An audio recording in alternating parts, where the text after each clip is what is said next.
Desde já nós somos instados a participar da mesa do Senhor, que esta noite nos é oferecida como memorial da redenção. É um privilégio, é um prazer enorme podermos reunir para juntos acercar esta mesa do Senhor, a qual Ele mesmo nos oferece. Nós somos ministros, nós somos servidores, nós oficiamos o ato em nome do Senhor e por isso participamos juntos deste evento. E a palavra de Deus há de nortear o que vamos fazer dentro de alguns instantes como fundamento, como motivação, como inspiração para este ato que há de trazer o nutrimento espiritual de que nossas almas carecem. Não é sem razão de que Jesus instituiu esse sacramento numa mesa. Então, ora chamamos de ceia do Senhor, Santa Ceia ou a mesa do Senhor. Quero que você acompanhe comigo a leitura bíblica no profeta Isaías, capítulo 40, os versos 1 a 11. Isaías, capítulo 40, os versículos 1 a 11. Mesmo assentados, acompanhemos com reverência a Escritura Sagrada que diz assim: Consolai, consolai o meu povo, diz o vosso Deus. Falai ao coração de Jerusalém, bradai-lhe que já é fim do tempo da sua milícia, que a sua iniquidade está perdoada e que já recebeu em dobro das mãos do Senhor por todos os seus pecados. Voz do que clama no deserto, preparai o caminho do Senhor, endireitai no ermo vereda a nosso Deus. Todo vale será aterrado, e nivelados todos os montes e outeiros, o que é tortuoso será retificado, e os lugares escabrosos aplanados. A glória do Senhor se manifestará, e toda a carne haverá, pois a boca do Senhor o disse. Uma voz diz, clama, e alguém pergunta, que hei de clamar?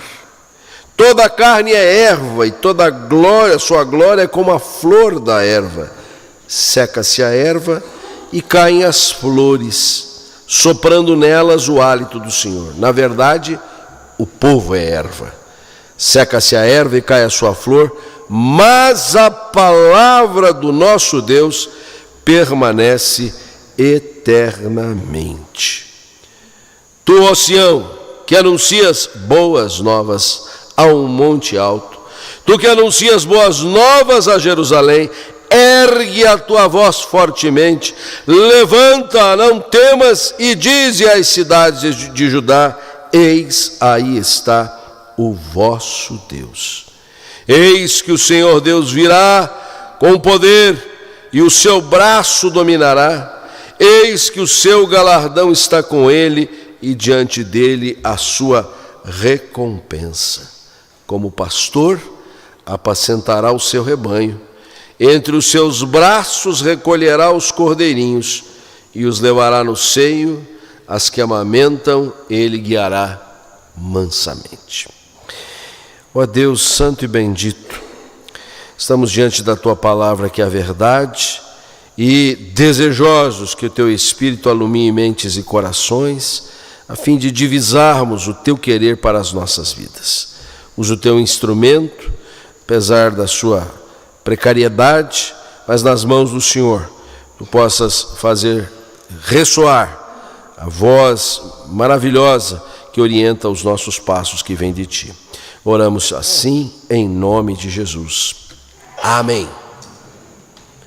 Do verso 6 quero extrair essa declaração: toda a carne é como erva. E aí os versículos 7 e 8 prosseguem neste mesmo tom, nesta mesma figura da fragilidade, da fugacidade, da pequenez e até do desprezo de uma plantinha que é semeada que vinga, quando vinga, e cresce, e pode ser frutífera, e ela, tão logo cumpre o seu mistério, ela fenece e desaparece, seca, se acaba. E se for tomada de um incêndio, não sobreviverá. E essa declaração bíblica do verso 6, toda a carne aqui exemplificando a humanidade. É importante a gente ressaltar que a expressão carne na Bíblia, especialmente no Novo Testamento, mas não menos no Velho, ela se presta a muitos sentidos, inclusive aquele comum de ser o avesso do Espírito, carne e Espírito, estão se digladiando. As obras da carne, o fruto do Espírito, mas não necessariamente nesse sentido.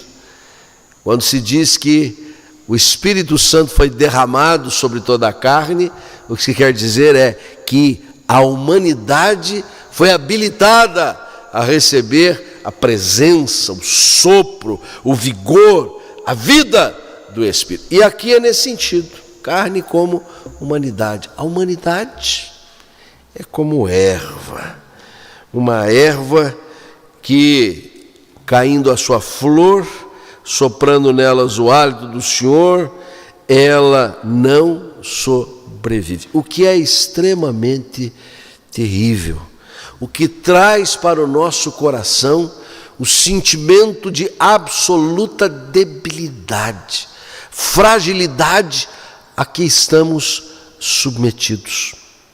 Os dias da nossa vida sobem a 70 anos, diz o salmista no Salmo 90, quando alguns alcançam os 70 anos. Se você vir o boletim desse domingo, nas notas que infelizmente a gente tem que publicar, daqueles que nos deixaram, você vai encontrar ali um idoso que faleceu domingo passado, mas alguém que a gente diria, se é idoso na categorização que nós fazemos, a gente vai dizer, mas que novo, né? 65 anos, não chegou aos 70. E na última sexta-feira, nós acompanhamos as exéquias de um diletíssimo membro desta igreja, cuja parte da família está aqui presente conosco nesta noite, nosso querido Volmi Júnior, e não chegou ele também aos 70 anos. É a erva, é a fragilidade humana. E eu reitero, este sentido, esta percepção vem atacar a nossa alma, o nosso coração, talvez até gerar uma angústia nas nossas vidas diante deste fato inexorável. E aí? O que nós podemos, no meio desta circunstância, extrair de benefício para nós?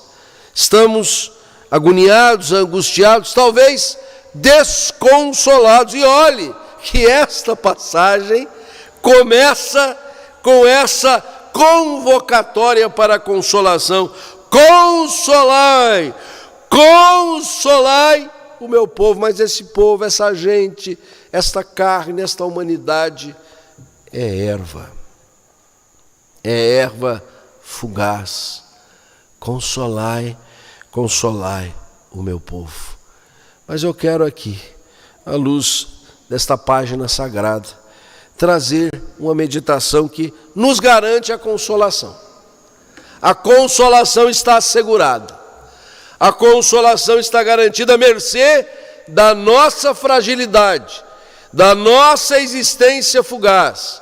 A consolação está garantida, pelo menos por algumas realidades que eu quero ressaltar e que servirão também de estímulo para a nossa participação à mesa do Senhor dentro de alguns instantes.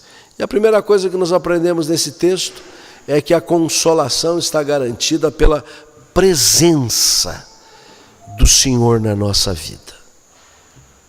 Pela presença de Cristo Jesus, Senhor e Salvador de nossas almas, em nós. Presença inaudita, presença consoladora, presença transformadora, presença que faz a companhia tão necessária. um coração agoniado, um coração entristecido, um coração enlutado. Como consolar, como confortar? É esse o expediente ingrato que muitas vezes nos vemos, e em ocasiões como estas que já aludimos, o que a gente vai dizer numa hora destas? E talvez por faltar-nos palavras, nós recorremos ao sentido, ao significado de que o Senhor está presente em nosso meio, o Senhor está conosco. Lá no versículo 9 desse texto nós lemos assim, até de uma maneira, de uma interjeição: eis aí está o vosso Deus. Que declaração impressionante. Ela chama a nossa atenção. É quase que um bordão, um refrão. Salta do texto aos nossos olhos esta chamada de atenção: eis aí está o vosso Deus. No meio da crise, no meio da tribulação, no meio da tragédia, no meio do luto, no meio da dor, da doença, da perdição, há um Deus cujo braço está estendido, cuja presença é viva e é real. Mas essa presença não vem ocasionalmente, ela não se faz acontecer repentinamente, ela tem substância, ela tem sentido, porque ela é ao mesmo tempo existencial, mas é histórica da mesma sorte. Não só o versículo 9 diz: eis está aí o vosso Deus, mas os versos 3 a 5 nos trazem aquilo que nós costumamos chamar a apresentação do precursor da vinda do Filho de Deus. Voz do que clama no deserto, preparai o caminho do Senhor, endireitai no ermo vereda ao nosso Deus. E aí prossegue dizendo: todo vale será aterrado, os montes nivelados, o que é tortuoso retificado, os lugares escabrosos aplanados, porque a glória do Senhor se manifestará e toda a carne o verá. Esta era uma atribuição de quem? De João Batista. Aliás, é retroreferido no segundo culto desta manhã, na mensagem brilhante do reverendo Davi, quando, expondo o primeiro capítulo do livro de João, do Evangelho de João, trouxe a lume esta figura exemplar daquele que era aparentado de Jesus e que veio como seu precursor. E o que é que ele dizia? Gente, vamos nos preparar, porque ele vem. Vamos arrumar a casa, vamos pavimentar o terreno, vamos passar o trator nesses montinhos tortuosos, vamos nivelar a terra, porque o Senhor está chegando. E ele veio, e ele chegou. O precursor anunciou a chegada, e aquele a quem ele anunciava efetivamente chegou. A glória do Senhor se manifestou. Ora, a mesa do Senhor que está posta, ela contém elementos extraídos do uso comum, separados para tal. É muito simples, é muito singela, mas aponta para a presença real de Cristo na história, no universo, na igreja, na vida de cada um dos seus filhos. O sentido magno da ceia não é saborear o pãozinho, degluti-lo, também aproveitar o aroma do fruto da vide. Não, é saber que por estes elementos nós somos lembrados de um Cristo que está presente no nosso coração. Ele não se faz presente nos elementos. Os elementos são para lembrar-nos de que Ele está habitando as nossas vidas. E esta presença do Senhor é que é consolo para as nossas almas. Ao tomar esses elementos, nós vamos ser esclarecidos de que não estamos sós, abandonados, apesar da nossa finitude. Sejam mais ou sejam menos os nossos anos, não importa. O que importa é que o Senhor está conosco. Até porque Ele foi chamado de Emanuel, que quer dizer Deus conosco. Deus sempre presente, refúgio e fortaleza em todas as circunstâncias. Aliás, socorro bem presente. Socorro clama aquele que está padecendo. Se as coisas vão bem, a gente não pede um help, né? Mas se as coisas ficam difíceis, a gente logo diz: Alva, ajuda! E Ele é bem presente, porque a consolação dos nossos corações está assegurada, está garantida pela presença do Senhor em nós. Mas em segundo lugar, nós temos a garantia desta consolação pela palavra do Senhor. O nosso Deus está presente, é presença real, pode não ser presença física, mas sendo espiritual não deixa de ser real.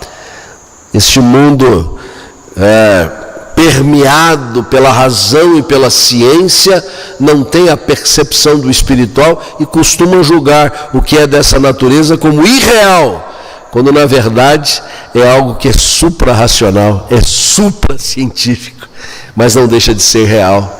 Mas o Senhor não apenas está presente, Ele fala, Ele diz, Ele proclama, Ele anuncia, Ele tem uma palavra, e a palavra dele é o melhor que nós podemos ter. Parece que nós combinamos, reverendo Davi, não soubesse que eu havia preparado isso no meio da semana, e você falou também disso de manhã.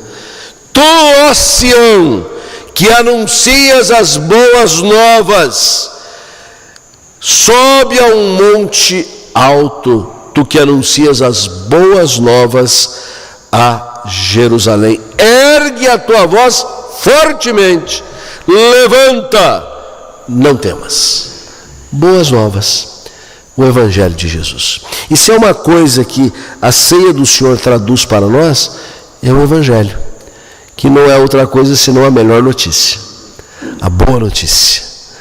Notícias podem ser boas ou ruins, depende qual a página do jornal que você quer ler, né? Depende também o meio de comunicação que nutre o seu pensamento. Mas na Escritura Sagrada, o que nós encontramos sempre é a boa notícia do Evangelho. Até mesmo quando esta boa nova vem para nos advertir, quando essa palavra nos chama a atenção, quando somos admoestados e exortados consoante a um viver que não é consoante à vontade do Senhor, até nesse sentido, era uma boa informação. Para quê? Para corrigir os nossos passos, para trazer-nos à senda da verdade, para fazer-nos caminhar em retidão e justiça. Tu que anuncias as boas novas.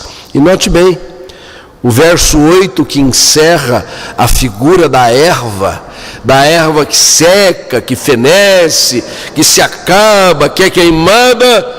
No contraste, o versículo 8 diz: mas a palavra do nosso Deus permanece eternamente. Que coisa incrível! Percebendo a nossa falibilidade, a rapidez com que a nossa existência terrenal perpassa, somos então alcançados por uma palavra que é eterna, uma palavra que ultrapassa o tempo e o espaço, e uma palavra que vem ter guarida em nossos corações. É a palavra da verdade, é a palavra da graça, é a palavra da misericórdia do Senhor, é a palavra que consola os nossos corações. No abatimento que porventura estejamos vivendo, por isto, aquilo outro, quando somos alcançados pelas Escrituras Sagradas, descobrimos uma fonte de conforto espiritual. Somos atingidos pelo fluxo que esta palavra, que é água viva, vai trazer para dessedentar a nossa alma, ressequida talvez de tantos embates, de tantas lides e lutas que temos enfrentado. É mistério dar ouvidos a ela. É necessário volvermos a nossa máxima atenção às Escrituras Sagradas. É necessário que nos lancemos com toda a força do nosso coração ao seu ensinamento. Porque o tempo inteiro nós estamos sendo ensinados por alguma coisa. Alguma palavra, alguma mensagem está sendo comunicada pelos nossos ouvidos ao profundo do nosso ser.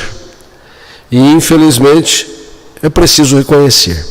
Talvez a maior parte das informações que chegam a nós sejam de natureza maligna, deletéria,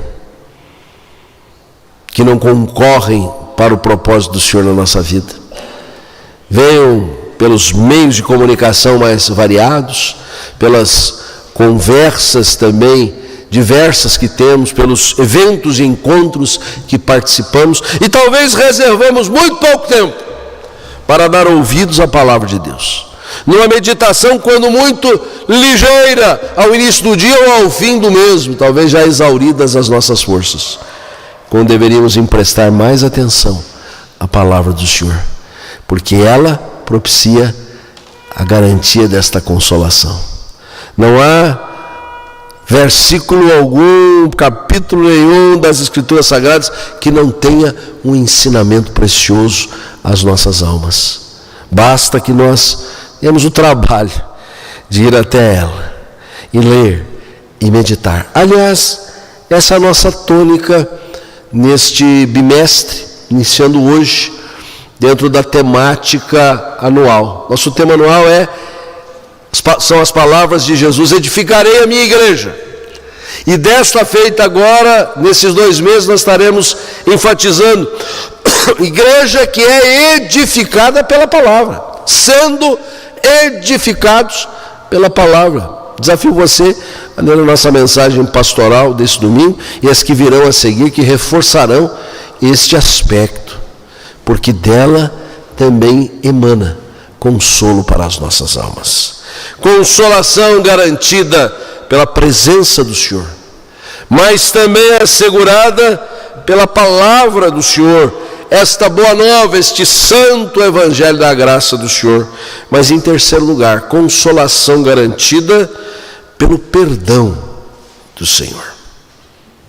Junto com a presença, com a palavra, o Senhor nos garante perdão, porque parte da nossa angústia, frequentemente, tem a ver com a própria autoavaliação que a gente faz, com aquele autoexame. Aliás, autoexame que é mister fazer quando nós vamos participar da mesa, não é mesmo?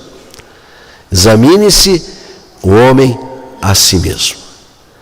É preciso, sim, antes de receber os elementos, fazer uma análise. Como tem sido a nossa vida, os nossos caminhos? Temos andado em acordo com a vontade de Deus? Temos dado ouvidos à sua palavra ou emprestado nosso ouvido às informações malignas? E é notável que a orientação paulina a esse respeito não seja: se o resultado da avaliação não for boa, levanta e vai embora da igreja. Se fosse assim, nem o pastor, o oficiante, ia ficar dentro da igreja. Para sermos sinceros, não é verdade? Mas o apóstolo Paulo diz: examine-se o homem a si mesmo, então coma do pão e beba do cálice. Como que fazendo agora um compromisso: Senhor, com a tua graça, com a tua misericórdia, com o teu perdão, nós haveremos de vencer aquelas realidades que não concorrem com a tua vontade. E por isso recebemos os elementos para ratificar o compromisso. Mas nós estamos colocando isso porque lá no versículo 2 de Isaías 40, que estamos estudando, há uma declaração de libertação. Falai ao coração de Jerusalém, bradai-lhe que já é fim do tempo da sua milícia, que a sua iniquidade está perdoada, que já recebeu em dobro das mãos do Senhor por todos os seus pecados. O retrospecto da história de Israel é trágico. O povo escolhido, o povo chamado para representar a nação santa, tantas vezes se desviou. E foi necessário que o Senhor, pela sua palavra, que muitas vezes é exortativa, admoestadora, como dissemos há pouco, disciplinadora, trouxesse a razão àquele povo que andava por desses caminhos da vida. Foram objeto de invasões, perseguições, cativeiros. Clamaram ao Senhor, o Senhor os ouviu e eles voltaram às boas com Deus. Isso é um sobe e desce na história de Israel.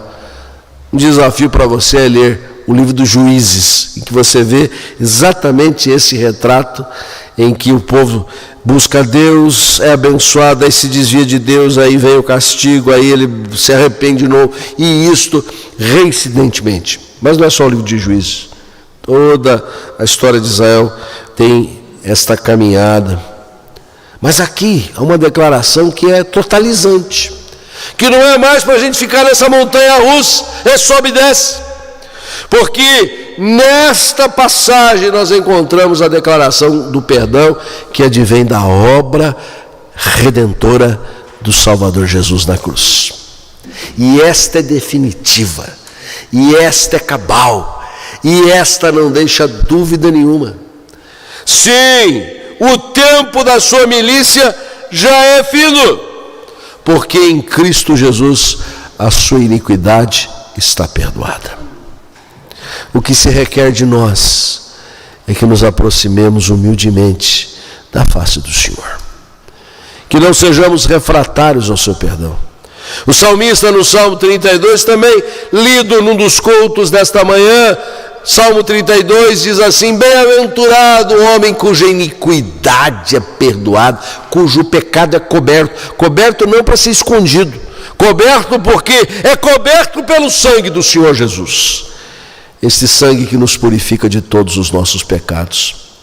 É por isso que ao pegarmos o cálice, no segundo momento da nossa participação, nós vamos vislumbrar ali seu tom carmesim e sermos remetidos ao sangue de Jesus, aquele precioso sangue, aquele sangue como de cordeiro sem mácula, mas que foi imolado pelos nossos pecados. Esta certeza do perdão divino alivia de sobre os nossos ombros todo o peso de culpa. É por causa desse perdão que nós agora estamos em condições de nos aproximar verdadeiramente do nosso Deus. Não pesa mais sobre nós o peso da culpabilidade. Jesus levou sobre si. O que não deve levar-nos a uma vida de pecado. Ao contrário. Essa discussão é bastante ampla na palavra de Paulo na carta aos Romanos, porque pelo seu raciocínio algumas pessoas estavam dizendo: bom, já que aonde abundou o pecado superabundou a graça, vamos pecar mais ainda, porque aí a gente vai ter mais perdão ainda. O que significa também menosprezar a graça de Deus no dizer do autor da carta aos Hebreus. E Paulo diz assim: como é que a gente vai alimentar aquilo que está morto? Se nós morremos para o pecado, não podemos nutri-lo. É verdade que ele fortemente nos ronda, mas nós temos a presença do Espírito Santo no nosso coração, que nos santifica dia após dia. Nos apropriemos do perdão do Senhor, porque Ele sim traz a garantia da consolação. Talvez em meio a crises pecaminosas que qualquer filho de Deus pode passar, esta é a hora de ouvirmos a voz do Senhor, que fala ao coração de Jerusalém: a sua iniquidade está perdoada.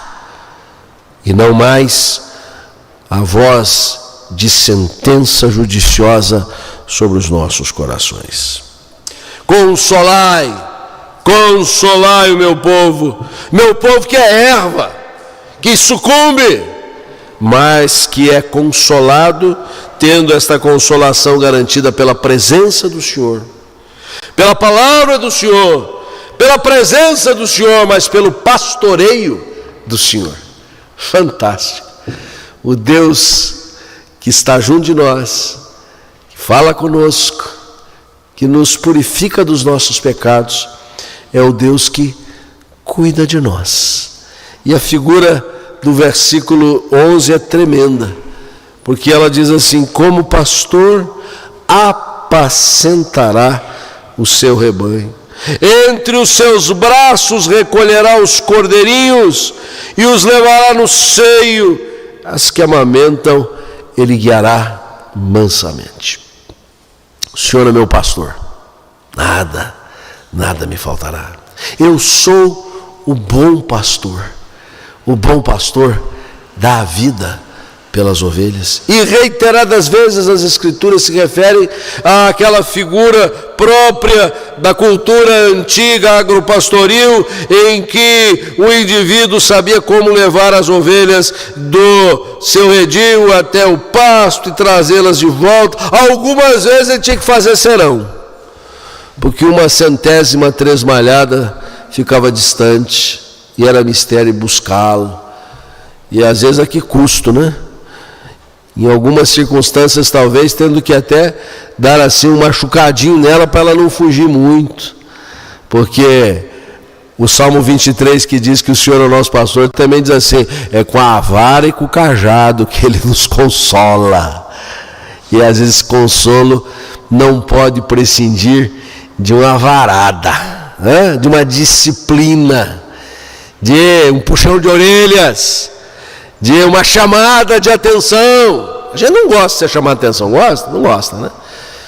Mas essas chamadas são boas. Louvo a Deus pelas inúmeras vezes que Ele tem feito isso comigo, porque me sinto pastoreado, me sinto cuidado, me sinto zelosamente atendido, e Ele nos apacenta. Isso conforta, isso consola, isso tranquiliza as nossas almas.